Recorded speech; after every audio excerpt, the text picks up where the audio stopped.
Kurang keras. Shalom. Haleluya. Puji Tuhan. Selamat malam Bapak Ibu Saudara. Baik, kita akan mulai ibadah kita malam hari ini. Saya undang Bapak Ibu Saudara untuk bangkit berdiri.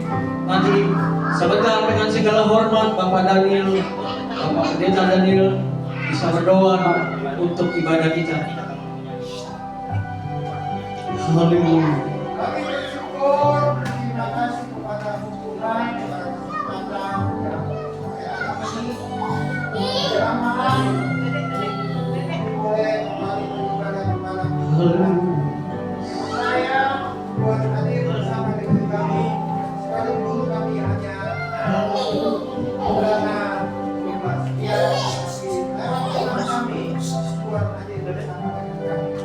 Kami ya Tuhan, dalam kami puasa dan terus pakai setiap amalan melayani kita Yes. Haleluya. Amin. Haleluya.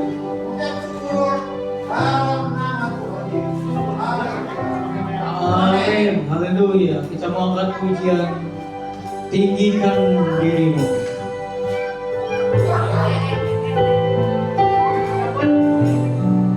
Haleluya.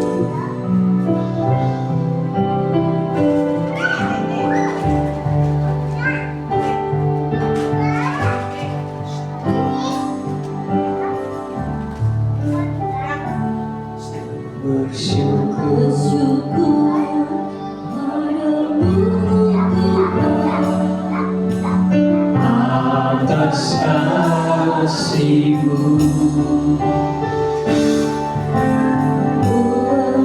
bermasuk dari nama-Mu yang kudus, sebab Engkau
yang hebat, kami punya Allah yang luar biasa.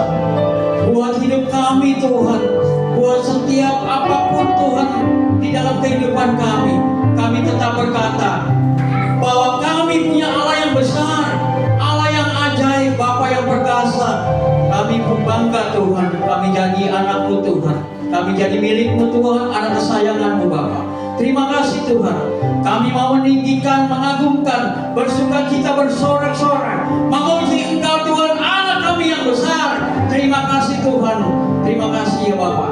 Kami buka ibadah kami dari awal, pertengahan hingga akhirnya. Kami serahkan kepada Allah kami yang besar, Allah yang kami sembah dalam nama Tuhan Yesus. Haleluya, katakan bersama-sama. Amin.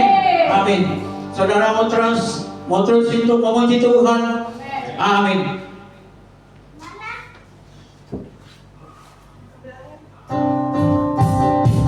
Kita mau katakan Yesus berkuasa.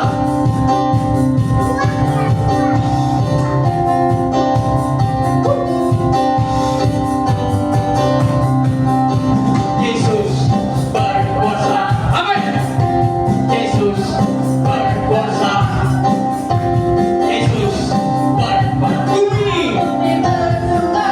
Bumi bersuka, bumi bersuka.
KPPS untuk memuji dan menyembah Tuhan. Amin.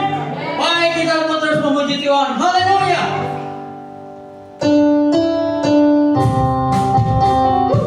Tiada kurang lagi.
Kita jangan pernah meragukan kebaikan, pertolongan, kemurahan, kebajikan Tuhan dalam hidup Bapak Ibu Saudara. Amin. Baik, kita sudah memuji Tuhan, menyembah Tuhan. Kita akan mau sebentar, kita mau mendengarkan kebenaran firman Tuhan. Sebab di dunia ini, di bawah kolong langit ini, maaf, Bapak Ibu Saudara silakan duduk kembali. Maaf, ada persembahan yang pertama. Kita akan pujian ini sekali, tiada kurang.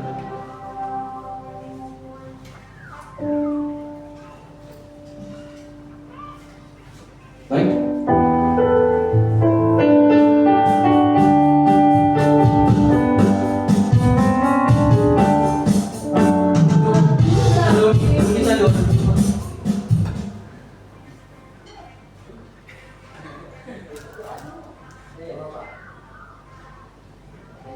Terima kasih Tuhan, kami mengucap syukur malam yang indah Tuhan, kami boleh menyembah Engkau dan kami pun boleh menikmati nanti firman yang hidup sebelumnya. Kami akan memberikan apa yang Engkau telah berikan kepada kami untuk mulia di kerajaan-Mu di tempat ini. Terima kasih, kami mengucap syukur dan berkat umat-Mu yang beri, Bapa-Mu yang memberi, karena mereka adalah milik-Mu. Di dalam nama Yesus kami mengucap syukur. Haleluya. Amin. Tiada kuranglah.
Mendengarkan kebenaran firman Tuhan. Sebelumnya kita mau angkat pujian. Kasih Tuhan yang tidak pernah ada di muka bumi. Belum pernah ada kasih yang sangat sempurna seperti Tuhan Yesus. Haleluya.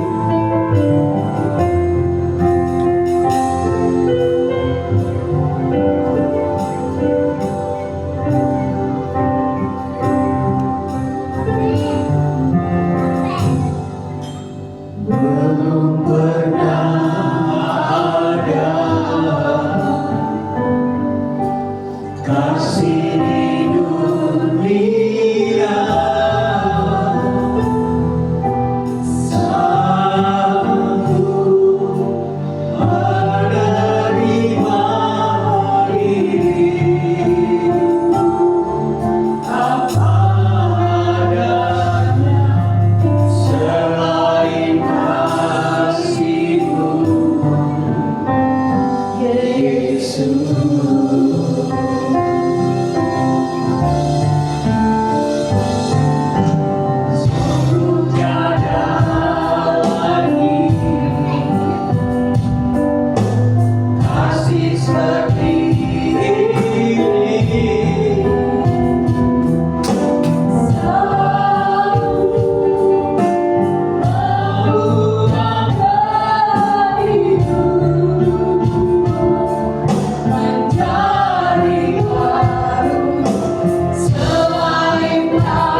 firman-Mu.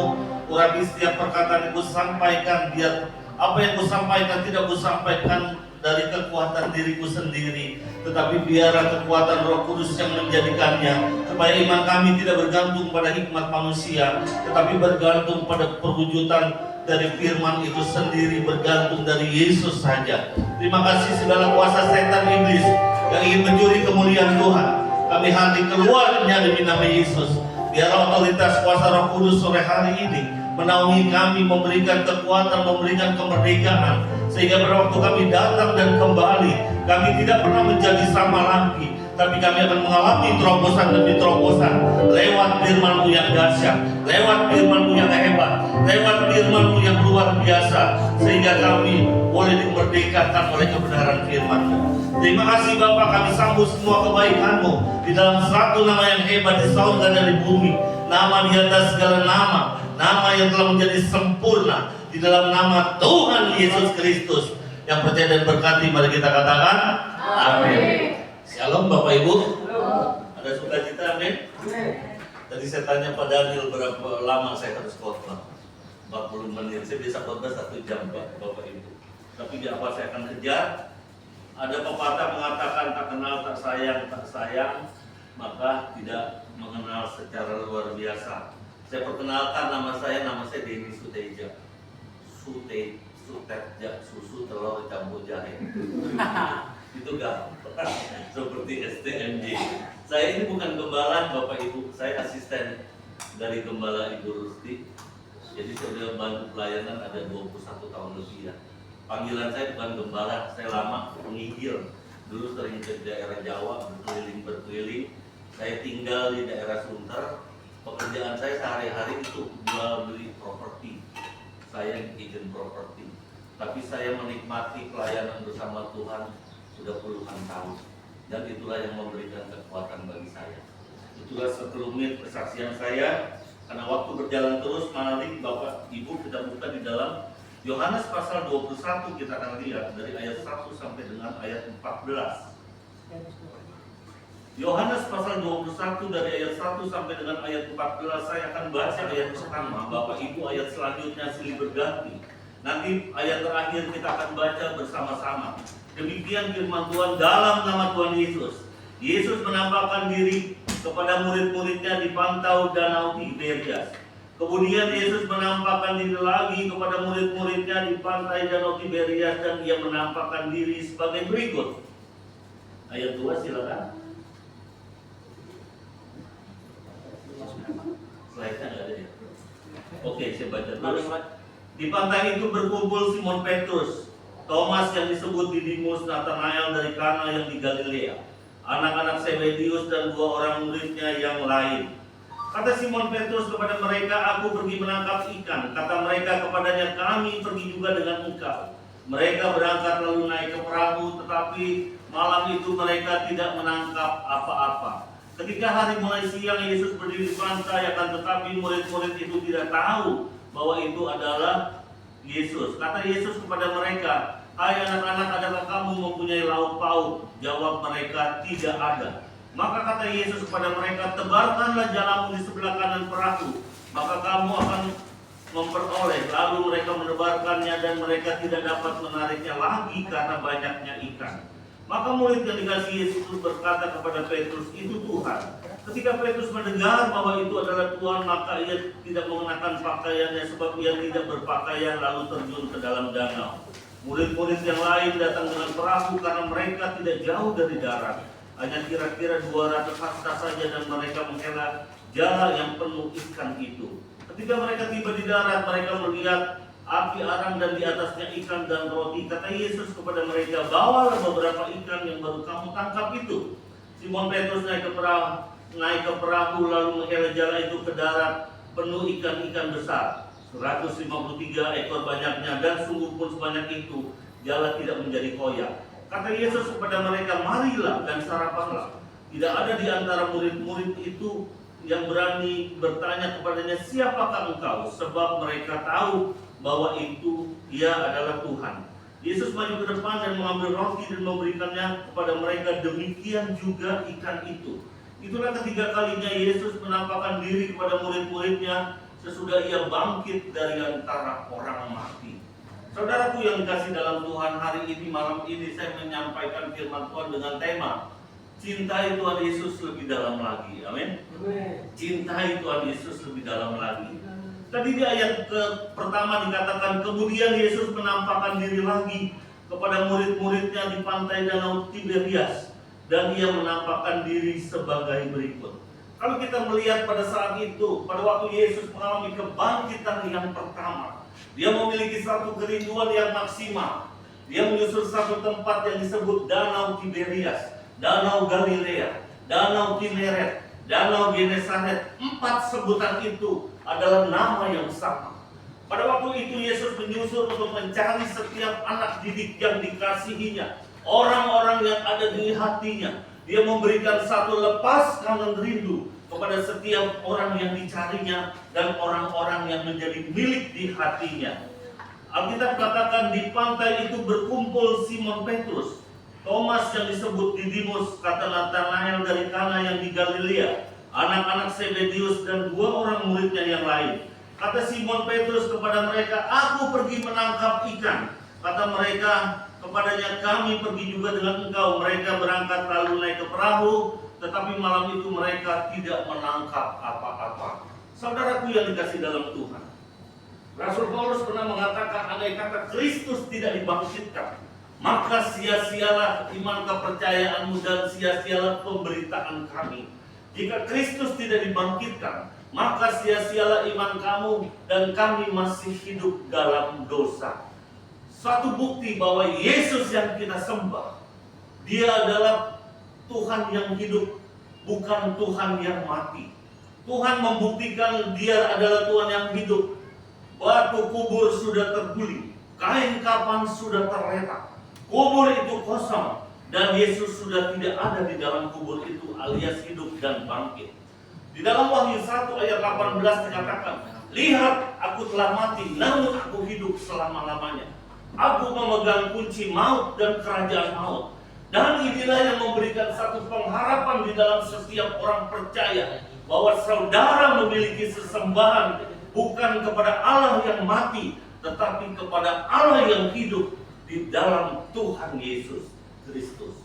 Saudaraku yang dikasihi Tuhan Yesus, pada waktu Yesus saat menyusul satu tempat Galilea, Dia memiliki satu kerinduan maksimal untuk bertemu dengan setiap anak didiknya, anak asuhnya, orang-orang yang ada di dalam hatinya. Tetapi ketika saudara melihat perjalanan kerohanian Simon Petrus, saat itu dia sedang mengalami satu keterpurukan rohani yang begitu berkepanjangan. Pada waktu seorang hamba perempuan yang berkata kepada Simon Petrus, "Bukankah engkau yang selalu bersama Yesus?" Tetapi Alkitab mengatakan, Simon menolak dengan bersumpah seakan-akan tidak mengenal Tuhan Yesus. Dia bersumpah dan menyangkal 3 kali. Alkitab katakan, lalu berkokoklah ayam. Dengan keterpurukan yang memanjang, itulah yang terjadi di dalam suasana batin Simon Petrus. Maka dari itu dia mempengaruhi murid-murid yang lain untuk back to the sea, untuk kembali melaut. Tetapi apa yang terjadi? Tadi kita baca tadi dikatakan apa? Di pantai itu berkumpul Simon Petrus, Thomas yang disebut Didimus dari Nathanael, Kana yang di Galilea, anak-anak Zebedius dan 2 orang muridnya yang lain. Kata Simon Petrus kepada mereka, "Aku pergi menangkap ikan." Kata mereka kepadanya, "Kami pergi juga dengan engkau." Mereka berangkat lalu naik ke perahu, tetapi malam itu mereka tidak menangkap apa-apa. Saudaraku yang dikasih dalam Tuhan, kalau kita lihat pribadi Simon Petrus, dia bukanlah seorang pribadi nelayan kemarin sore. Tetapi hampir setengah dari sepanjang kehidupannya, dia selalu bergelut di dalam kebahariannya. Dia memiliki 1000 jurus tentang teknik menangkap ikan. Dia memiliki satu pengalaman yang begitu luar biasa tentang hal-hal yang mencakup kebaharian. Dia tahu kapan yang terbaik melebarkan jala. Dia tahu kapan yang terbaik untuk menarik jala. Dia tahu tempat di mana banyaknya ikan. Dia tahu tempat persiapan-persiapan yang harus dikerjakan sebelum dia untuk melakukan melaut bersama murid-murid yang lain. Tetapi saudara ingat, Alkitab mengatakan malam itu mereka tidak mendapat apa-apa. Orang Jakarta bilang, terik Medan pun seekor nggak dapat. Halo, udang rebon pun malam itu seekor pun tidak dapat. Dengan kata lain, seluruh makhluk yang berteriapan yang ada di danau itu seakan-akan memberikan satu reuni bersamaan, menenggelamkan dirinya dalam keningan malam yang memanjang, sehingga mereka tidak mendapatkan apa-apa. Lalu yang menjadi pertanyaan, apa yang membuat Simon Petrus tidak mendapat apa-apa pada malam itu, saudara? Saudara ingat, di dalam Matius 4 ayat 19, pada waktu Yesus sebelum disalib, di situ juga ada satu perikop yang hampir mirip, Bapak Ibu. Waktu itu Yesus menyuruh satu tempat yang disebut Galilea di dalam Matius 4 ayat 19. Yesus melihat Simon Petrus Andreas sedang menebarkan jala, sedangkan Yakobus dan Yohanes sedang membereskan jala. Pada waktu Yesus memandang kehidupan murid-murid, mereka begitu dekat dengan keduniabaharian mereka. Mereka lebih cenderung menggeluti hal-hal yang duniawi. Tetapi ketika dia menapakkan kakinya di dalam Matius 4 ayat 19 dan seterusnya, Yesus datang ke tempat itu dengan berkata, "Mari ikutlah aku. Aku akan jadikan engkau penjala manusia." Yesus mengubah objek dari ikan menjadi manusia. Dengan kata lain, Yesus menjungkir balikan pola kehidupan mereka yang lama yang dekat kebaharian untuk bernuansa hal-hal yang mencakup yang rohani. Yesus sudah mengubah kehidupan yang dunia menjadi yang rohani. Maka dari itu sebenarnya ketika Yesus pertama kali mengalami kebangkitan, maunya Yesus, murid-murid jangan lagi melaut, tetapi berkumpul melakukan hal-hal yang rohani. Bukan kembali back to the sea, bukan kembali melaut, bukan kembali menggeluti pekerjaan lama lagi, bukan menggeluti perkara-perkara dunia lagi. Maka dari itulah semalam-malaman mereka tidak dapat menangkap apa-apa, alias nol besar. Nah, inilah yang terjadi, saudara. Kalau saudara hari ini kehidupan saudara sudah dijungkir balikan oleh Tuhan Yesus, dari awalnya kita menggeluti yang dunia sehingga kita menggeluti yang rohani, jangan kita menggeluti lebih yang dunia daripada yang rohani. Bukan berarti kita nggak boleh menggeluti dunia sekuler, boleh, tapi prioritaskan dulu yang rohani. Carilah dahulu kerajaan Allah dan kebenarannya, maka semuanya akan ditambahkan kepadamu. Jadi ketika kita bicara cintai Tuhan Yesus lebih dalam lagi, poin pertama ada di ayat keempat, saudara. Perhatikan baik-baik ayat keempat. Ketika hari mulai siang, Yesus berdiri di pantai. Akan tetapi murid-murid itu tidak tahu bahwa itu adalah Yesus. Artinya, ketika kita bicara cintai Tuhan Yesus lebih dalam lagi, ayat keempat menjadi kunci pertama. Karena dia adalah Tuhan yang setia. Sekalipun murid-murid meninggalkan ministry, sekalipun murid-murid meninggalkan pelayanan, tapi Yesus tetap berdiri stay di pantai pelayanan yang ada. Karena untuk menunjukkan eksistensi bahwa dia adalah Tuhan yang setia. Kalau saudara melihat gambaran apa yang dijabarkan tentang perempuan Samaria di dalam Yohanes 4, Alkitab mengatakan Yesus menyusul satu tempat Sikar dekat sumur Yakub. Pada waktu itu hari menunjukkan jam 12 siang. Lalu dia bertemu dengan seorang perempuan Samaria yang ingin menimba air. Pada waktu itu Yesus begitu penat, begitu haus, dia meminta minum kepada perempuan Samaria itu. Tetapi perempuan Samaria itu begitu pelit, bahkan memberikan satu perbedaan kesukuan dengan berkata, "Masakan kau seorang Yahudi meminta minum kepada seorang Samaria?" Pada waktu Yesus melihat kepelitan dari seorang perempuan Samaria ini, Yesus tidak adu debat kusir, Yesus tidak debat argumen, tetapi dia tetap memantaikan paku-paku kebenaran dengan setia. Yesus mulai berbicara tentang kasih karunia Allah. Yesus mulai berbicara tentang air hidup, dan pada akhirnya identitas Kristus dibuka di hadapan perempuan Samaria itu.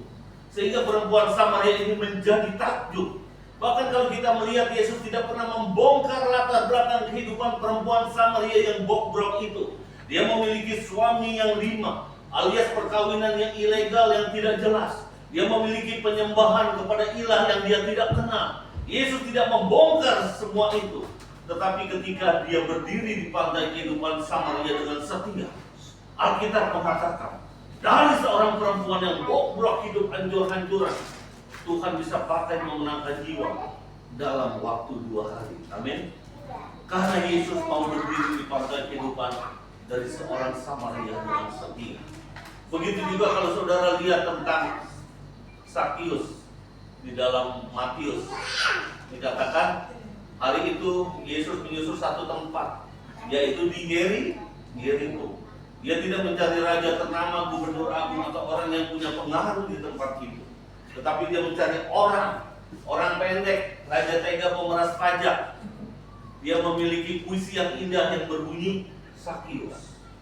Pada waktu dia bertemu dengan Sakius, sementara banyak mata memandang kepada Yesus, tetapi mata Yesus hanya memandang kepada Sakius. Pada waktu dia berkata, Sakius, hari ini aku harus menumpang di rumahmu.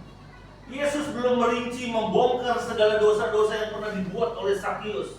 Tetapi ketika Yesus hanya berkata, aku harus menumpang di rumahmu. Dengan kata lain, Yesus mau hadir di pantai kehidupan dari seorang Sakius. Maka cairlah segala dosa-dosanya.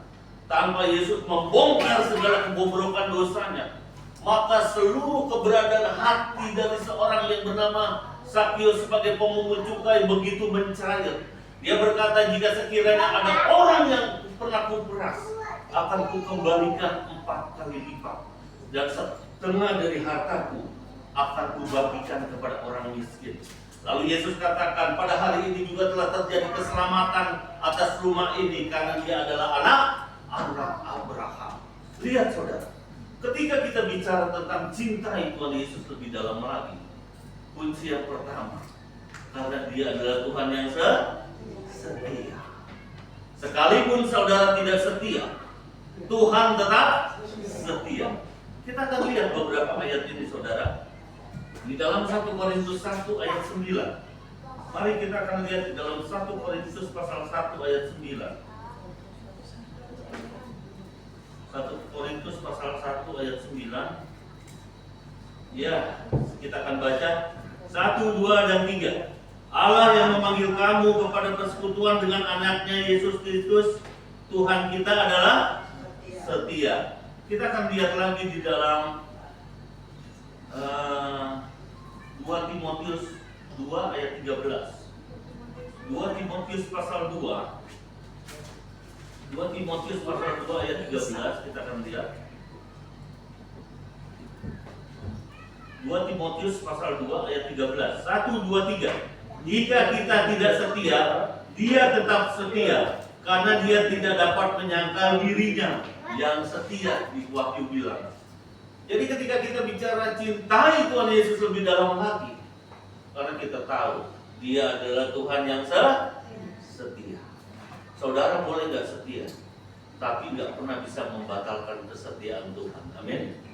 Karena dia adalah Tuhan yang setia, membuktikan sebagai satu eksistensi, sebagai Allah yang Immanuel, yang selalu berdiri di pantai kehidupan saudara dengan setia dalam setiap musim apapun yang saudara hadapi di dalam perjalanan hidup kita.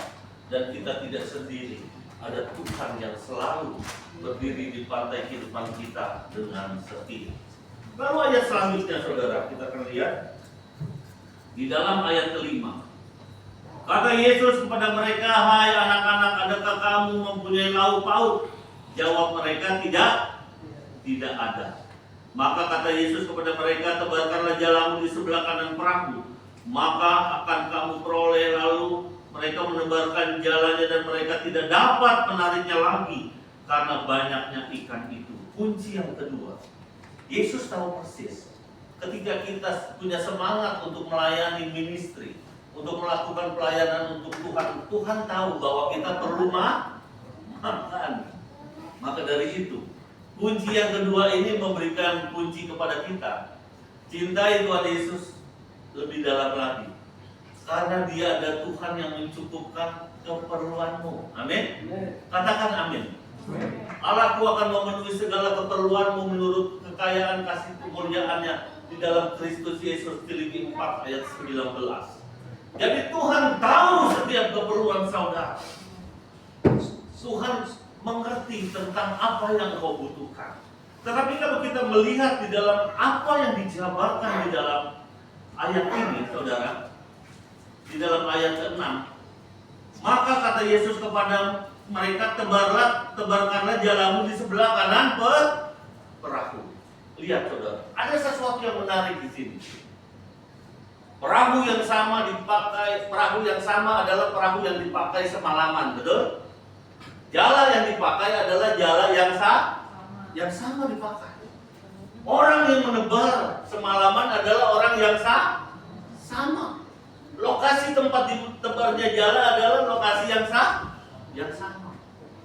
Tapi yang membuat sesuatu berbeda apa? Karena ada perkataan firman itu. Yesus katakan, tebarkanlah jala.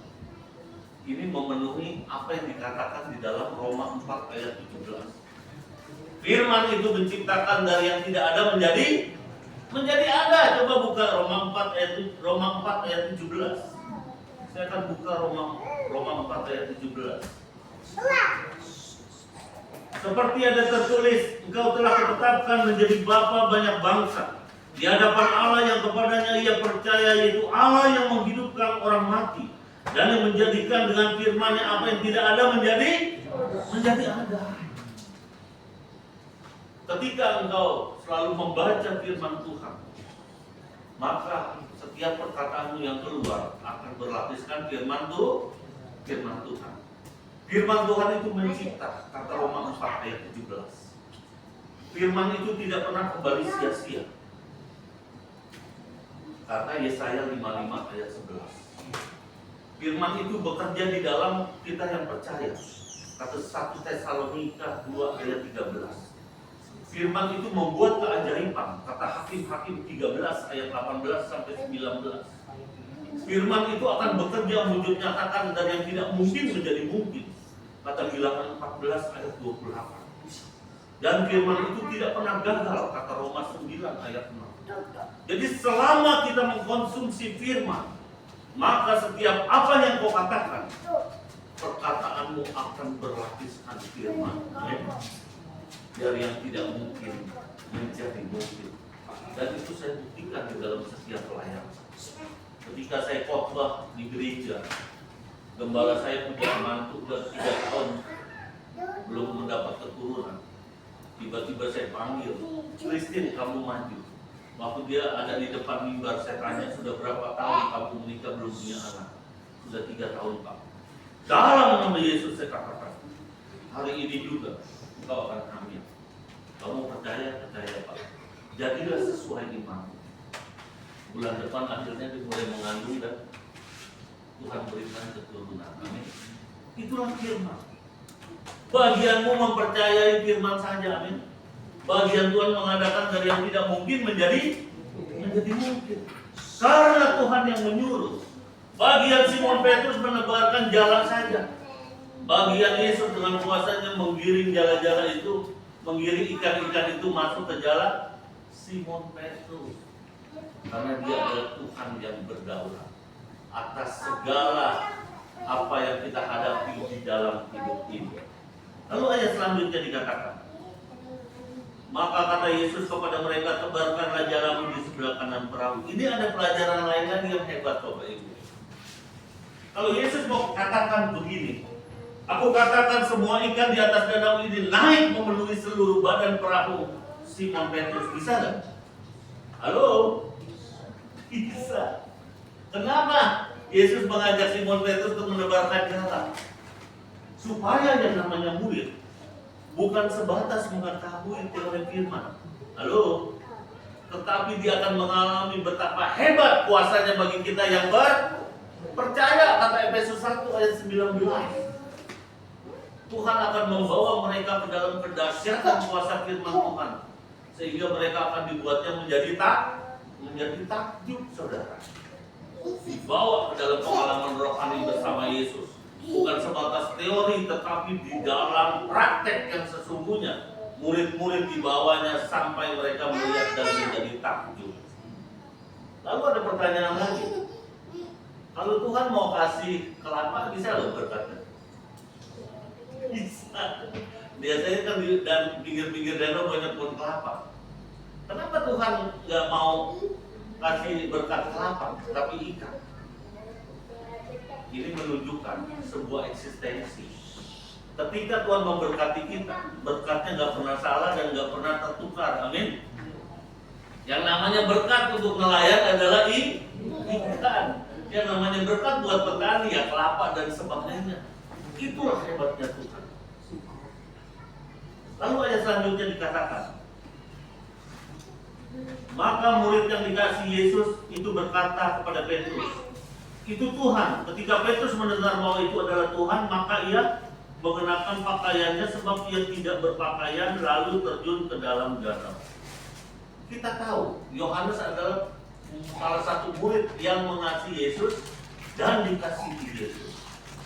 Ketika dia memiliki satu identitas predikat sebagai murid yang lebih mengasihi Yesus ketimbang murid-murid yang lain, maka dia juga memiliki tingkat kepekaan yang tidak pernah sama dari rata-rata murid yang lain. Pada waktu Yesus mengalami kebangkitan, sementara mata murid yang lain tidak mengenalinya dalam tingkat kepekaan yang tinggi, tetapi kita lihat Yohanes mengenalinya begitu detail pada waktu Yesus baru saja bangkit, karena dia memiliki kadar mengasihi lebih dari rata-rata murid-murid yang lain. Tingkat cara engkau mengasihi kepada Tuhan itu sangat penting, saudara, untuk menunjukkan eksistensi kepekaan kita kepada Tuhan. Semakin engkau punya hubungan intim kepada Tuhan dan cara mengasihinya lebih dari rata-rata orang, maka engkau akan menemukan sesuatu yang tidak pernah sama yang Tuhan berikan kepada orang lain. Amin. Itu kalau kita punya satu pengenalan yang lebih lagi, yang lebih lagi. Lalu ayat selanjutnya dikatakan, maka murid yang dikasihi Yesus berkata kepada Petrus, itu Tuhan. Ketika Petrus mendengar bahwa itu adalah Tuhan, maka ia mengenakan pakaiannya sebab ia tidak berpakaian, lalu terjun ke dalam danau. Murid-murid yang lain datang dengan perahu karena mereka tidak jauh dari darat, hanya kira-kira 200 hasta saja, dan mereka menghela jala yang penuh ikan-ikan itu. Jadi dua kunci sudah kita pegang ketika kita bicara cintai Tuhan Yesus lebih dalam lagi. Yang pertama, karena dia adalah Tuhan yang setia. Cintai Tuhan Yesus lebih dalam lagi karena dia adalah Tuhan yang mencukupkan keperluanmu. Luar biasa Tuhan. Saudara ingat Matius 6 ayat 25 sampai 34. Aku berkata kepadamu, janganlah kamu khawatir apa yang kamu makan, minum, pakai. Bukankah hidup itu lebih penting daripada makanan, dan tubuh itu lebih penting dari pakaian? Lihat burung-burung di udara yang tidak pernah menabur, bekerja dan mengumpulkan hasil dalam lumbung, namun diberi makan oleh Bapakku yang di sorga. Kalau burungnya kecil saja diperhatikan, apalagi kita melebihi daripada burung-burung itu. Kalau saudara bicara tentang kasus waktu Yesus memberi makan 4.000 orang, itu dahsyat, saudara. Itu ada di dalam Matius 15 ayat 32. Coba kita lihat sebentar. Ini yang menjadi kebanggaan saya kalau saya melihat ayat ini, dahsyat ini. Matius 15 ayat 32. Di situ kan Yesus memberi makan 4.000 orang. Lalu Yesus memanggil murid-muridnya dan berkata, hatiku tergerak oleh belas kasihan kepada orang banyak itu. Sudah 3 hari mereka mengikut aku, dan mereka tidak mempunyai makanan. Aku tidak mau menyuruh mereka pulang dengan lapar, nanti mereka pingsan di jalan. Artinya saat itu Yesus sedang membuat KKR rohani selama 3 hari 3 malam. Mereka yang ikut adalah orang-orang yang setia. yang memiliki tingkat kehausan yang penuh akan firman Tuhan. Tapi Alkitab mengatakan, setelah mereka mengikuti 3 hari 3 malam, mereka mengalami krisis makanan, kehabisan makanan. Tetapi kalau kita melihat apa yang dijabarkan perikop ini, lalu Yesus membuat mujizat dengan memberikan 4.000 roti. Artinya, kalau orang sebatas simpatisan hanya ikut-ikutan saja ikut Yesus di dalam mendengar firman Tuhan 3 hari, diperhatikan, Tuhan peduli, apalagi saudara dan saya yang rambutnya sudah gulungan, amin. Halo. yang umurnya sudah 40, 50, 60, Tuhan lebih peduli lagi. Kalau yang 3 hari saja diperhatikan, apalagi kita mengiringi Yesus sampai puluhan tahun, Yesus lebih peduli lagi akan kehidupan kita. Nah, kita kembali ke dalam Yohanes 21 lagi. Kita lihat ayat selanjutnya. Ayat 9. Nah, ini menarik ayat 9, saudara. Ketika mereka tiba di darat, mereka melihat api arang dan di atasnya ikan dan roti. Jadi ketika murid-murid itu di ayat 9 itu sampai ke darat, mereka melihat Yesus sedang memanggang ikan dan roti. Nah, ayat 10 kata Yesus kepada mereka, kepada murid-murid, bawalah beberapa ikan yang baru kamu tangkap itu. Yang jadi pertanyaan begini Bapak Ibu. Murid-murid di ayat 10 baru bawa ikan. Di ayat 9 murid-murid melihat Yesus sedang memanggang ikan dan roti. Yang jadi pertanyaan, dari mana ikan dan roti yang Yesus sedang panggang? Halo? Apakah sebelum Yesus disalib dia kantongin ikan dulu? Apakah sebelum Yesus disalib dulu dia kantongin dulu roti? Halo? Jawabannya tidak. Kalau saudara melihat apa yang dijabarkan di dalam beberapa firman Tuhan, di dalam Matius pasal 3 ayat 9, di situ dikatakan saudara dengan jelas, dan janganlah mengira bahwa kamu dapat berkata dalam hatimu, Abraham adalah bapa kami. Karena aku berkata kepadamu, Allah dapat menjadikan anak-anak bagi Abraham dari batu-batu ini. Tuhan sanggup membuat anak-anak Abraham dari batu. Kalau saudara melihat tentang Lukas 19 dari ayat 26 sampai 40, saya akan cerita begini. Lalu Yesus mengutus kedua muridnya untuk masuk ke dalam satu kampung di depannya, kampung Betfage. Yesus mengatakan, masuklah ke kampung itu, kamu akan menemui seekor keledai muda betina yang belum pernah ditunggangi orang dan terikat di tempatnya. Kamu harus ambil dan lepaskan. Dan jika ada orang bertanya, katakan Tuhan memerlukannya. Pada waktu kedua murid masuk ke dalam kampung Betfage, mereka menemukan persis seperti apa yang dikatakan Yesus. Ada seekor keledai muda yang tertambat yang belum pernah ditunggangi orang.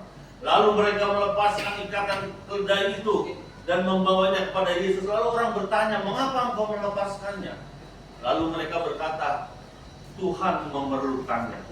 Lalu sesampainya keledai itu ada di hadapan Yesus, maka di atas keledai itu dihamparkan pakaian. Lalu murid-muridnya menolong Yesus untuk naik ke atas keledai itu. Lalu keledai itu berjalan memasuki satu gerbang Yerusalem. Saudara tahu, gambaran keledai betina yang belum pernah ditunggangi orang itu gambaran saudara dan saya. Sebelum kita percaya kepada Yesus, kita adalah gambaran orang-orang yang memiliki karakter yang sulit dibentuk. Dan kita terikat pada satu keinginan dunia, pada satu tempat, yaitu dunia. Dan saudara gak bisa bergeser kemana-mana selama Tuhan tidak pernah melepaskan kita.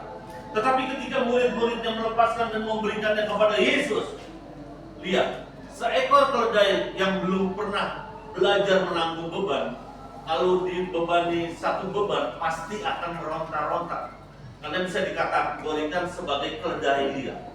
Gambaran saudara dan saya nggak bedanya dengan keledai liar itu pada waktu kita belum pertama kali percaya kepada Yesus.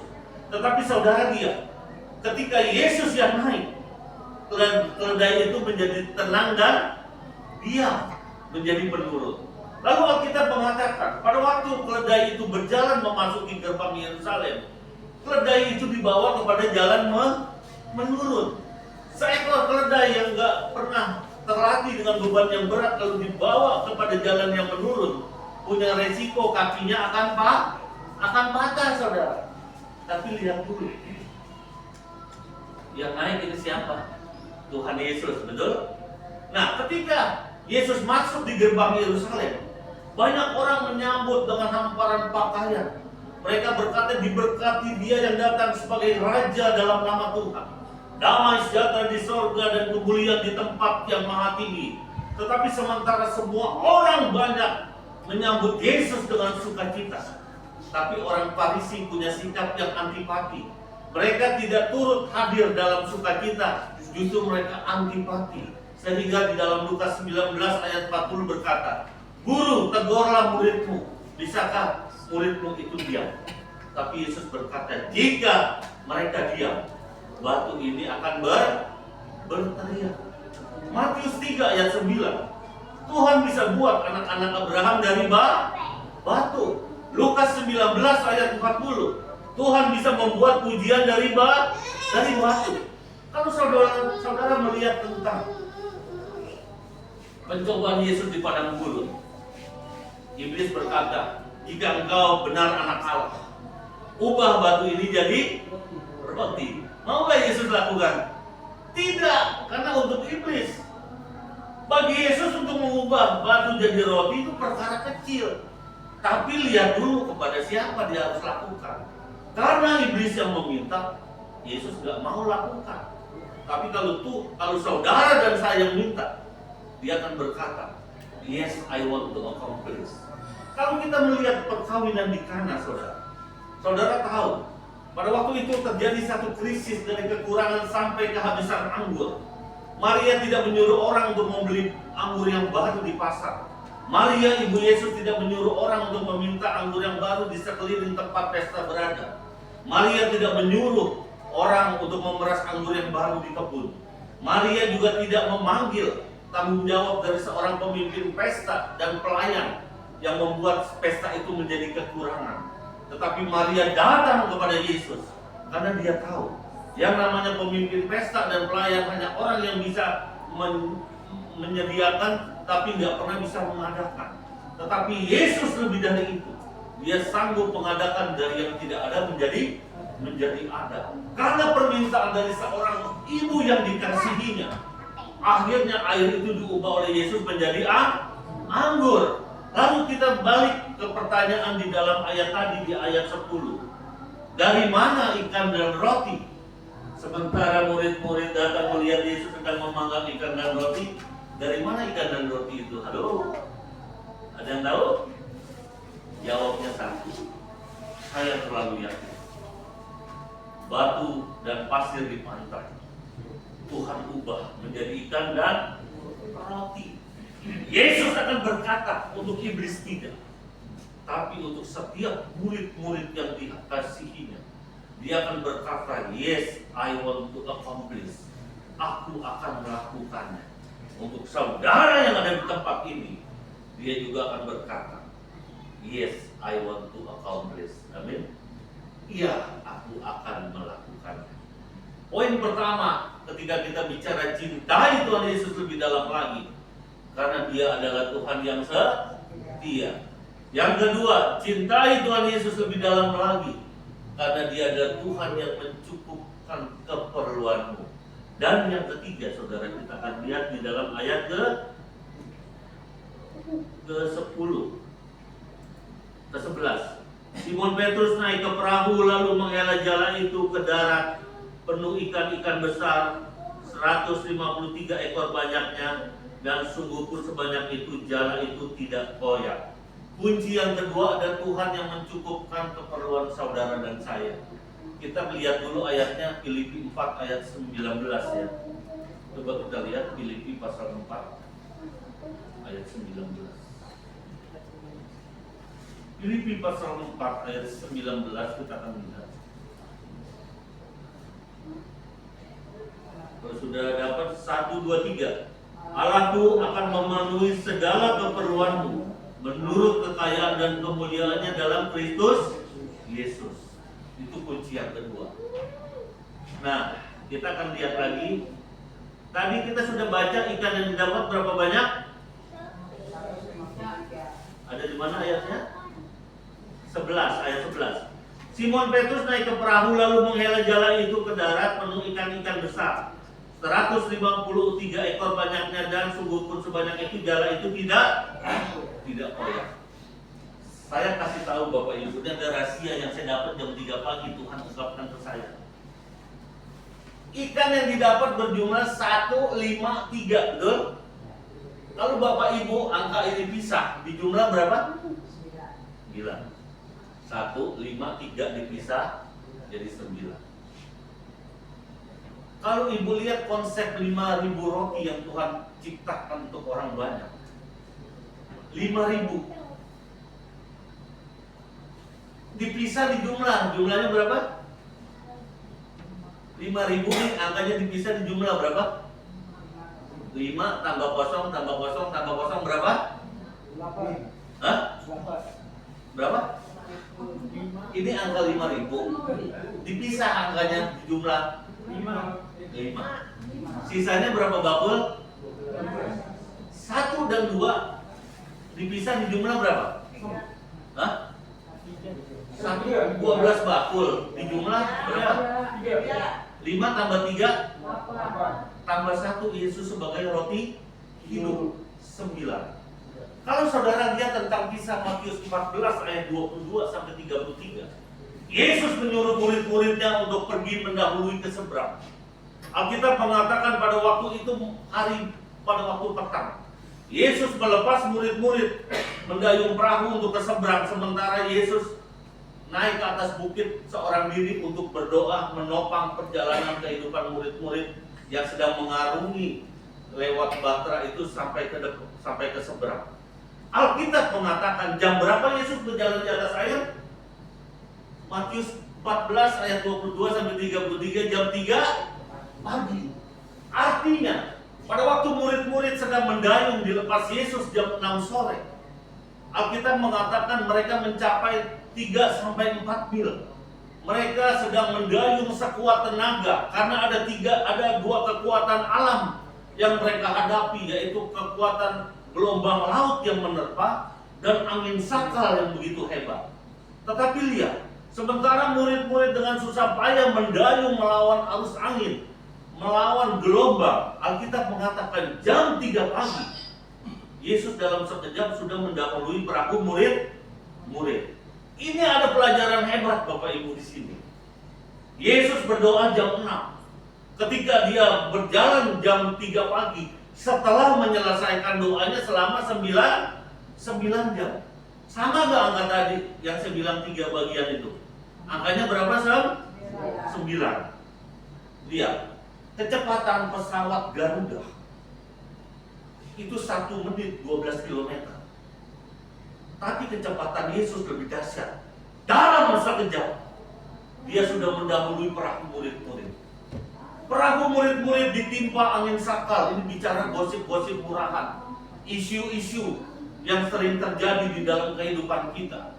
Gelombang yang berkecamuk itu bicara kepelikan masalah, kekusutan masalah yang siap menenggelamkan perahu kehidupan saudara. Tetapi secepat gelombang menerpa, sehebat tiupan angin sakal bertiup, tapi lebih cepat Tuhan Yesus menolong. Amin. Karena Alkitab berkata di dalam Matius 14 ayat 22 sampai 33, dalam sekejap Yesus sudah mendahului perahu murid-murid. Itu dahsyatnya. Dari 3 bagian yang saya kupas, ketemu angka 9 3 kali, betul? Artinya ketika firman Tuhan didemonstrasikan, maka dia tidak pernah memberikan satu hasil yang pas-pasan. 9 adalah angka dasar satu bilangan yang paling tertinggi. Artinya ketika firman itu didemonstrasikan, dia tidak pernah memberikan hasil yang pas-pasan, tetapi hasilnya melimpah untuk memenuhi apa yang dikatakan di dalam 2 Korintus 9 ayat 8. Coba kita lihat 2 Korintus 9 ayat 8.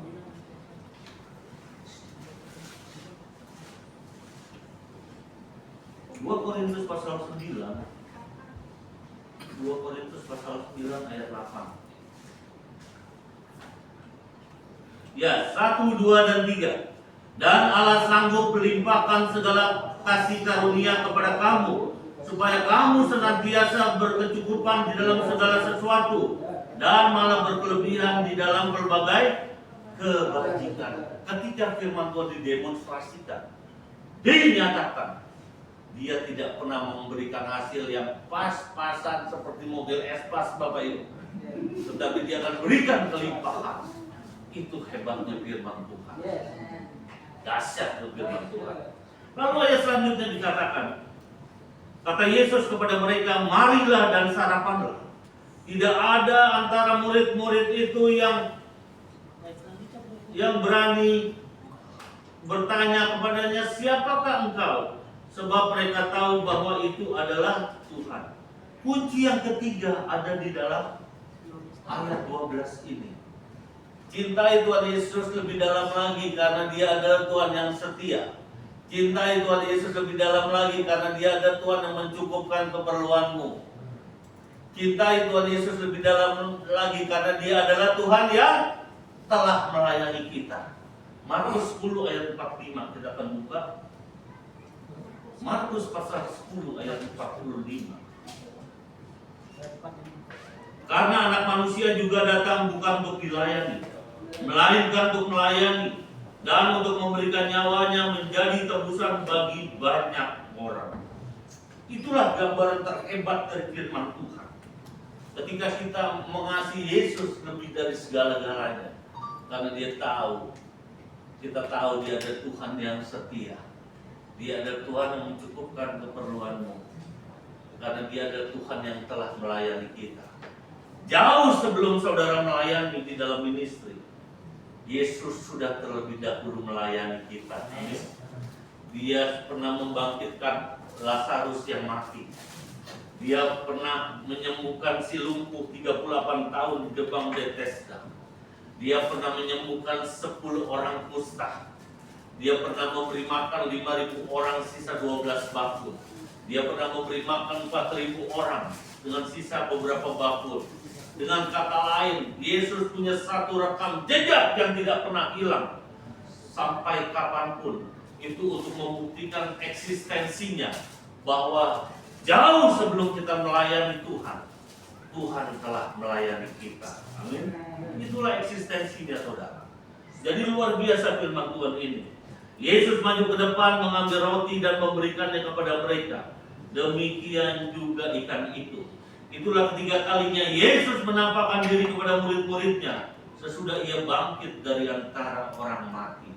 Lalu yang jadi pertanyaan, kenapa kita harus mengasihi Yesus? Lalu jawabnya 1 Korintus 16 ayat 22. Coba kita buka 1 Korintus 16 ayat 22.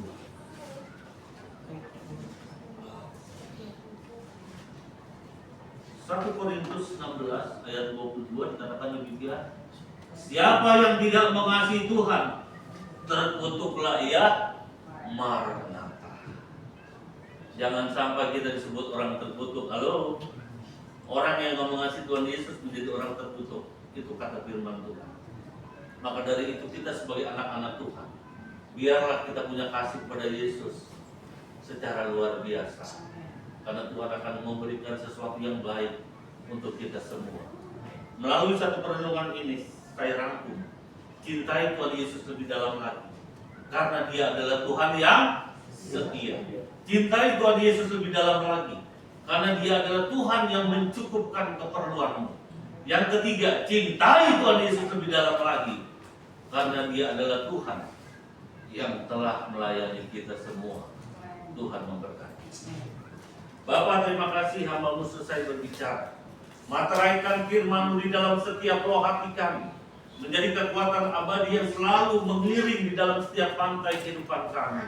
Materaikan firman-Mu Tuhan di dalam kehidupan kami.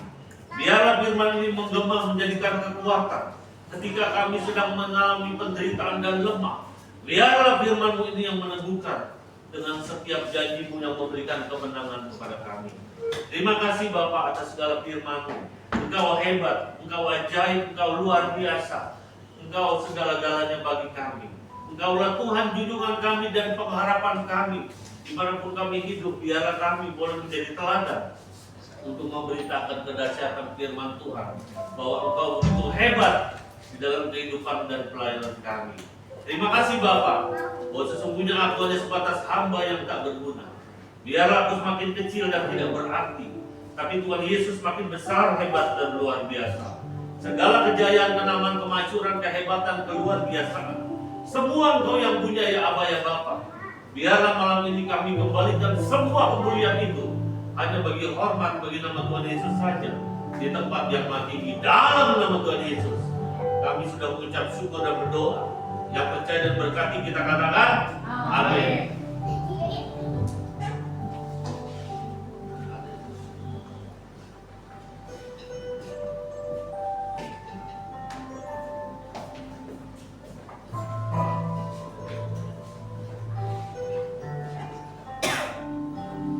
Baik, kita sudah mendengarkan kebenaran firman Tuhan. Saya atas nama Ibu Gembala Ibu Eko dan Bapak Pendeta Daniel mengucapkan terima kasih untuk pagi ini yang sudah menyampaikan kebenaran firman Tuhan. Biar Tuhan sendiri yang akan memberkati dan membawa lebih dalam lagi pagi ini untuk mengasihi dan melayani Tuhan. Dan keluarga serta keluarga besar, terima kasih untuk firman yang sudah disampaikan. Baik, kita akan menjalankan persembahan yang kedua. Sebelumnya saya undang lagi Pak.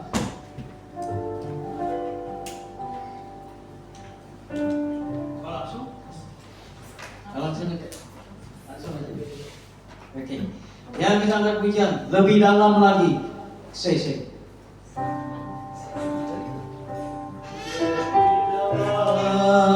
Lagi merindukan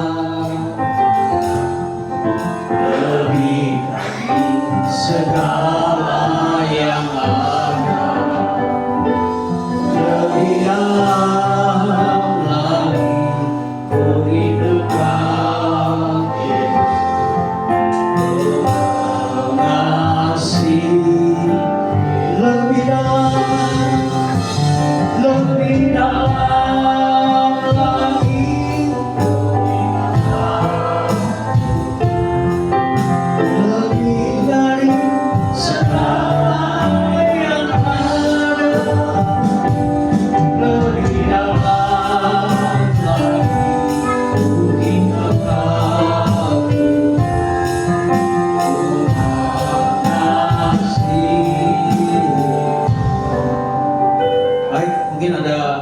dari Bapak Pendeta Daniel untuk mengumumkan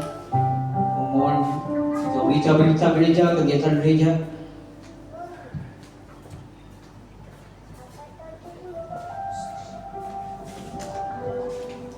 Ya, puji Tuhan. Kita bersyukur, berterima kasih kepada Tuhan anugerahnya.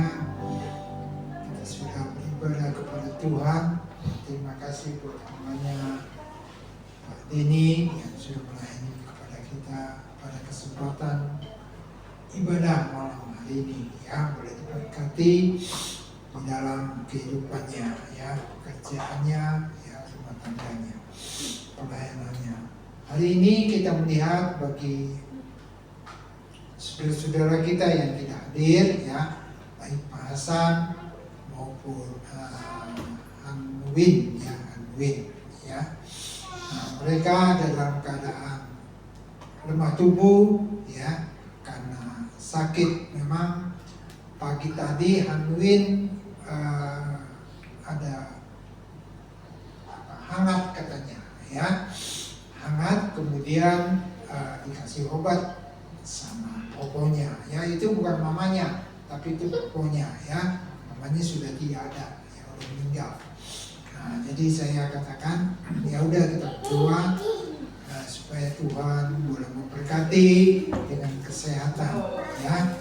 Jadi lewat WA itu, ya, coba nanti kita lihat sore kalau memang sehat, ya, dia bisa kami akan hadir ya. Tapi nyatanya ya ada kumat ya. Memang bekas operasi usus buntunya ya. Sebenarnya itu dia sehat, tapi karena mungkin efek dari operasi usus buntunya dia sering kumat gitu ya. Untuk Pak Hasan juga tadi kurang sehat ya.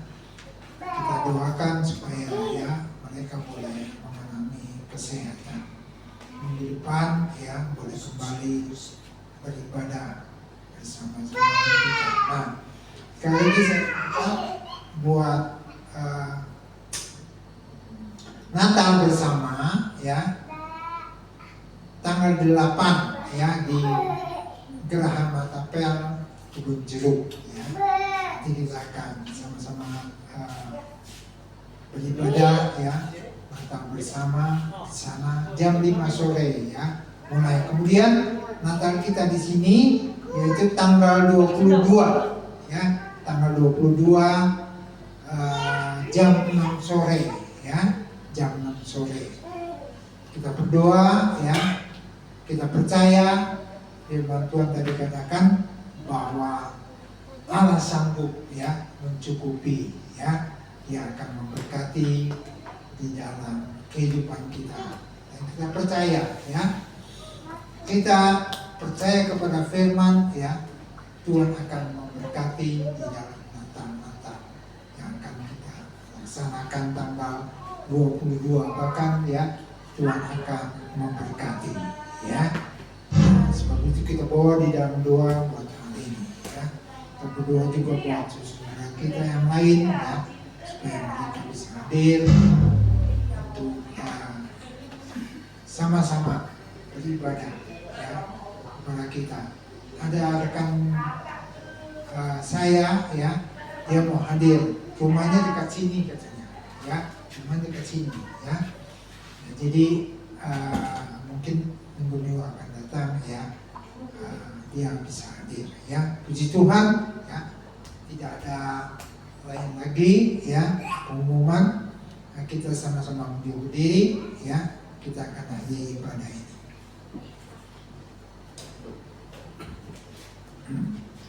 Ya, kita naikkan pujian, kami memuji kebesaran-Mu ya.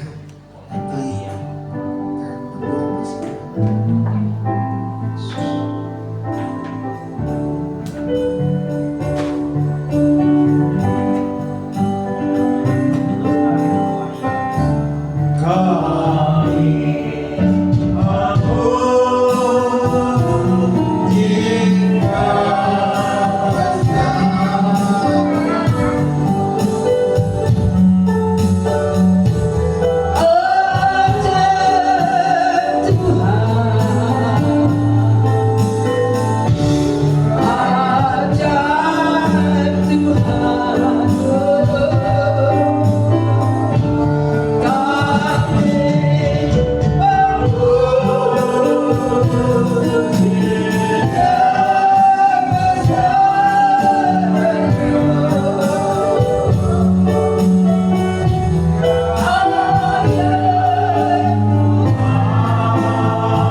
Kami hanya dapat memuji kebesaran-Mu, keagungan-Mu, kecintaan-Mu di dalam setiap kehidupan kami. Teristimewa Tuhan untuk jemaat di tempat ini. Kami bersyukur Tuhan sudah pimpin ibadah dari awal, pertengahan hingga akhirnya.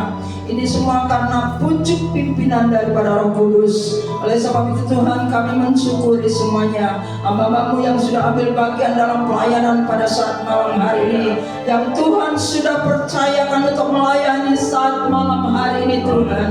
Baik BL, singer, musik, Oh Tuhan Yesus, kami semua yang hadir, teristimewa hamba-Mu yang sudah menyampaikan kebenaran firman Tuhan saat malam hari ini, yaitu Bapak Doni yang sudah menjadi saluran berkat untuk jemaat-Mu. Hanya seberapa yang ada saat malam hari ini dengan setia melayani, Tuhan akan pakai beliau Tuhan di mana beliau melayani pekerjaan-Mu Tuhan.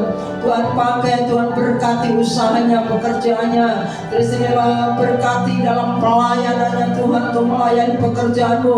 Urapan kuasa wibawa Allah menyertai dalam pelayanannya Tuhan. Terima kasih Bapa di dalam surga.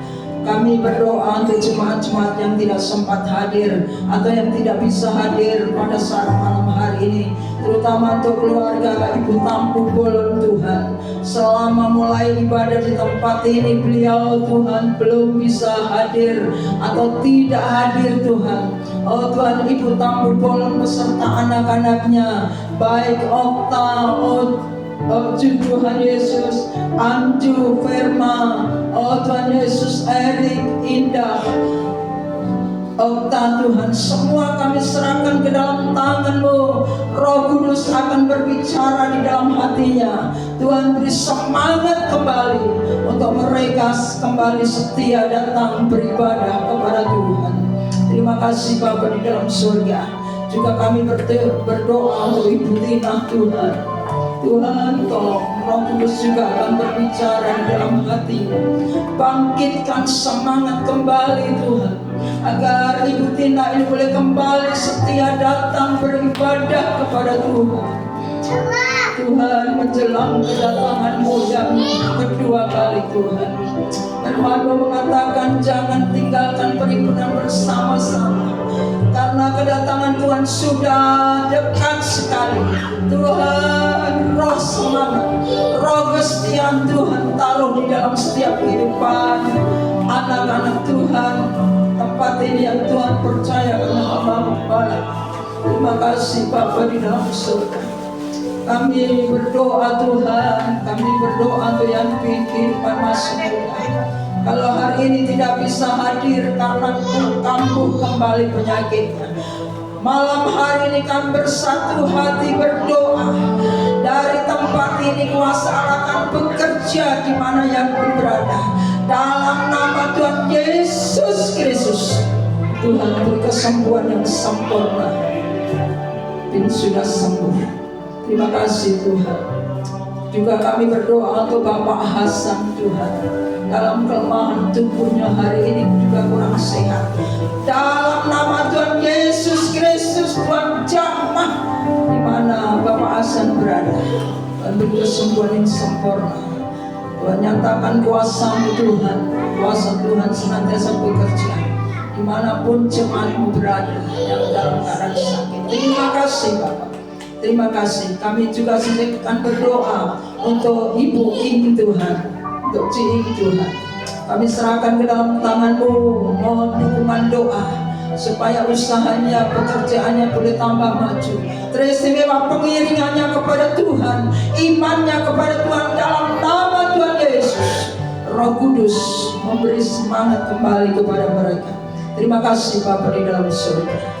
Seberapa kami yang sudah hadir saat malam hari ini Tuhan, Tuhan tilik kami semuanya Tuhan. Tuhan lihat kesetiaan kami Tuhan. Kami menyerahkan jemaat-Mu yang masih berdiri di tempat ini ke dalam tangan Tuhan, di dalam roh kesetiaan di dalam setiap kehidupan kami. Terpujilah akan nama-Mu Tuhan. Kami terlalu yakin yang sakit Tuhan sudah sembuhkan, yang lemah Tuhan sudah beri kekuatan yang baru, yang mengalami masalah, tantangan, rintangan Tuhan sudah beri kemenangan. Terima kasih Bapa di dalam surga. Demikian juga rencana Natal yang akan kami adakan tanggal 22. Juga Tuhan, sesuai dengan firman-Mu pada saat malam hari yang sudah kami dengar, Allah-Mu akan mencukupkan segala kekurangan kami, dan Engkau bisa mengadakan yang tidak ada menjadi ada. Kami terlalu yakin Tuhan, meskipun dana yang terkumpul sampai saat ini masih minim sekali, tapi tepat waktunya Tuhan kami butuhkan, disitulah Tuhan sediakan. Terima kasih Bapa di dalam surga, terima kasih. Terima kasih Tuhan Yesus, terima kasih. Natalan gabungan bersama juga kami serahkan di dalam tangan Tuhan. Tuhan tolong campur tangan berkati. Sebentar kami akan pulang ke rumah kami masing-masing Tuhan. Sertai dalam perjalanan kami tibakan di rumah kami masing-masing dengan keadaan selamat Tuhan. Simpan sepanjang malam dengan penyertaan pemeliharaan Tuhan. Kami boleh tidur dengan nyenyak, bangun pagi tubuh sehat. Kami boleh kembali memuliakan nama Tuhan. Kita akan kedangkan tangan kita akan terima berkat daripada Tuhan. Bapak, Ibu, saudara-saudari kasih oleh Tuhan, marilah kita pulang bersama-sama. Kita akan terima berkat daripada Allah Bapa, cinta kasih daripada Tuhan Yesus Kristus, bahkan persekutuan daripada kuasa Roh Kudus-Nya menyertai kita bersama mulai saat ini sampai Maranatha. Tuhan Yesus datang yang kedua kali. Bapak, terima kasih.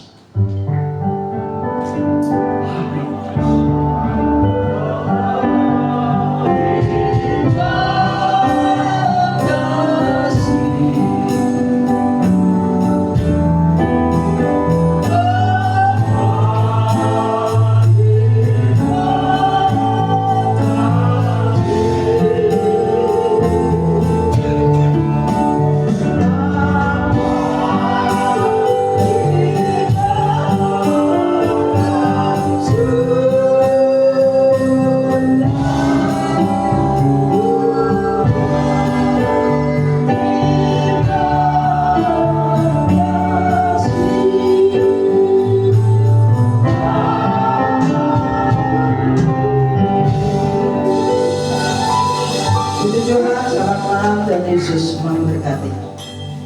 Ada sedikit tambahan pengumumannya, maaf. Minggu depan diharap semua hadir, ya.